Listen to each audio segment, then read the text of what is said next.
Gretchen Walsh may have recently had one of the all-time greatest swim meets ever, so let's break it all down to put just how insane it was into perspective. At the 2024 Short Course World Championships, Gretchen Walsh was a world record-breaking machine, where she set a stunning 11 world records, 9 of which were set individually. The previous record for the most world records set at a single meet was jointly held by Mark Spitz and Michael Phelps, each of them setting 7 world records at the 1972 and 2008 Olympic Games, respectively. With so many ridiculous swims from Gretchen Walsh, it can be easy to lose track of a few, so let's go back and take a look at all of her swims from Short Course Worlds. I'm going to go through this event by event. With such a heavy schedule of prelims, semis, and finals intermixing a lot of the events, it can be a little too confusing to go through things in a chronological order. Coming into these World Championships, Gretchen Walsh had swum at exactly one short course meters meet previously, an NCAA dual meet against Florida earlier in the year. Walsh set a slew of new American records at this meet and capped things off with the world record in the 100 IM, which meant that coming into Worlds, she was the heavy favorite to not only win, but to break her own world record. During that October dual meet, Gretchen Walsh became the first swimmer to ever break 56 seconds in the event, swimming a 55.98 to break the legendary Katinka Hosszu's world record by over half a second. In the prelims of this event, Walsh smashed Hosszu's old mark yet again, swimming a 56.06, coming in just off of her own world record. Not too bad for a morning swim. In the semifinal of the event, Walsh would go even faster, breaking 56 seconds again and setting a new world record of 55.71. However, Gretchen Walsh wasn't even close to done yet, because in the final she would blow away one of the fastest fields in history. Walsh stepped on the gas early and continuously extended her lead, eventually touching the wall in a blistering 55.11. Based on how much this field was just obliterated by Walsh, you would be forgiven for thinking that this was a slower final, but that really couldn't be further from the truth. In second place behind Walsh, her teammate Kate Douglas swam a 56.49, the 5th fastest swim ever and faster than Hosszu's old world record. Bronze medalist Beryl Gastadello also made her way into the top 10 swims, swimming the 8th fastest swim in history. But currently, no one is on the same plane of existence as Gretchen Walsh, who now owns the 4 fastest swims in history, and she's only ever swam this race 4 times. Next up, let's talk about her 50 free. Just like the 100 IM, she put out an early warning shot in the prelims, swimming a 23.02 to show that the world record of 22.93 was far from safe,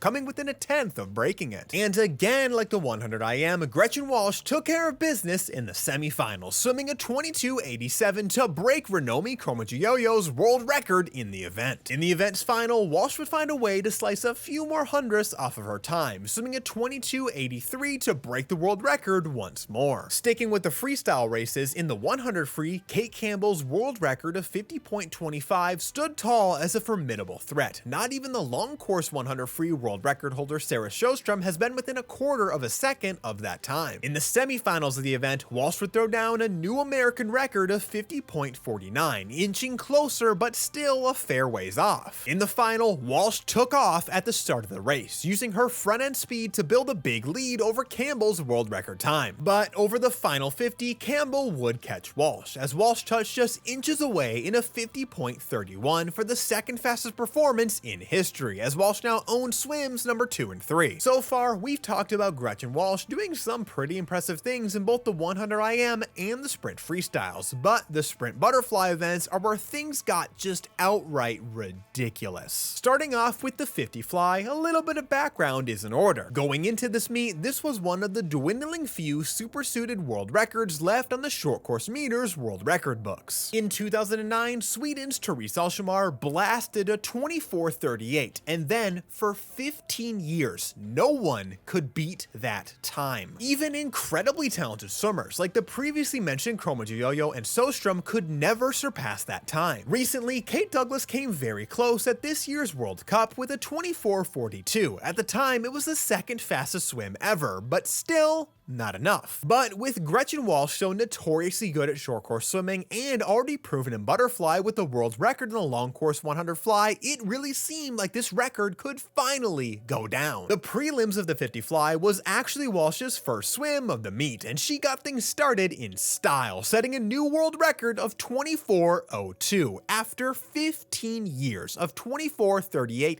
not just being the world record, but being an unbeatable standard. Gretchen Walsh just obliterated that mark in the heats. With a time like 24:02, many were naturally eager for her next swims in the event, and everyone seemed to be asking one question: can she break 24 seconds? In the semifinals of the 50 fly, Gretchen Walsh made history as the first to ever break that barrier, unleashing a time of 23:94 to break the world record once more. In the final, Walsh was just off of her own world record, but with a gold medal winning time of 24:01, she blew everyone else that has ever swam this event out of the water and now secured the top 3 swims of all time in this event, and honestly, it's not particularly close. While Gretchen Walsh came to this meet holding only one short course world record, her first ever world record was actually in the long course 100 butterfly, which meant that many were very excited for her 100 fly here. Walsh has shown that she can completely dominate this event in the short course yards pool before, as she's gone ridiculous times there over and over and over again. Walsh had never swam this event in a 25-meter pool before, but with NCAA and world records in the other 2 formats, she looked primed to complete the set. In the prelims of the 100 fly, Gretchen Walsh completely obliterated Megan McNeil's world record in the event, as her 53:24 smashed the world record of 54:05 to become the first swimmer ever under 54 seconds by a massive margin. That former world record wasn't exactly a soft one, by the way. 54:05 is over half a second faster than the next fastest swim, with the gap rapidly closing after that. But of course, Gretchen Walsh wasn't done yet. She still had 2 more swims to bring that time even lower and into even more unreachable territory. In the semifinals, Walsh broke through to that next barrier, swimming a 52:87 to crack 53 seconds for the first time ever. And just when it seemed like she couldn't possibly go any faster, she did just that, because in the final she ripped a 52:71. Just absolute insanity. Gretchen Walsh broke 53 seconds twice, while no other swimmer has ever broken 54 seconds yet. With 3 swims ever recorded in the short course meters 100 butterfly and 3 world records to show for it, Gretchen Walsh currently has a 100% success rate for world records in the event. She also appears to be the only person to ever break a world record in prelims, semifinals, and finals of an event. Those are some absolutely insane stats about Walsh in this event, but this next one might be my new favorite swimming stat, and it concerns her opening splits. Remember how in the 50 fly where no one could break 24:38 for 15 years until Walsh came in and claimed the top 3 fastest times? Well, after her final swim in the 100 fly, she no longer had the top 3 fastest times, she had the top 5. Because in the semifinals, Walsh was out in a 24:37, and then in the final, she was out in a blistering 24:18. Take everything that I said about how difficult it was for anyone to break that world record, and then realize that Gretchen Walsh just beat it twice, going out in her 100 fly. Honestly, if Walsh had gone a 24:18 in the 50 fly event final, I still would have said that she crushed that world record. It's 2/10 in a 50 after all, so doing that going out in a 100 fly is just something else entirely. While Gretchen Walsh's fastest relay splits in the 100 free and 100 fly were actually a touch slower than her best flat starts times, 50.51 and 52.84, she was still on 2 world record setting relays in both the 400 free relay and the 400 medley relay. When all was said and done, Gretchen Walsh walked away from the 2024 Short Course World Championships with 5 individual gold medals, 2 relay gold medals, 9 individual world records, and 2 relay world records, as well as what seemed to be all of World Aquatics cash reserves. Now, I am certain that there will be some swim fans out there that will be very quick to discount a performance of this magnitude because it was done in short course, and therefore is not real swimming. Yes, it's no secret that short course swimming is very reliant on underwaters. I'm not going to doubt that, but the ability to execute all those fast turns and then transition into a sustained fast underwater is not a given the way that some people treat it. It is a skill that you need to perform on. And when that skill is performed at the highest of levels, it really does look like a real-life cheat code and a way to completely break what we understand as fast swimming. Underwater dolphin kicking is the fastest way that you can move through the water. There's a reason there's a limit on how far you can go, and when someone is able to maximize their underwater kicking potential, then they can really get moving. Walsh is an expert at maximizing that underwater phase. She is constantly pushing all of her walls to that 15-meter limit. Some swimmers choose to surface before that absolute maximum. This is a smart decision if you begin to lose speed before that point and want to maintain that speed for a good breakout. But if you're able to maintain that speed all the way to the end and then have a powerful breakout,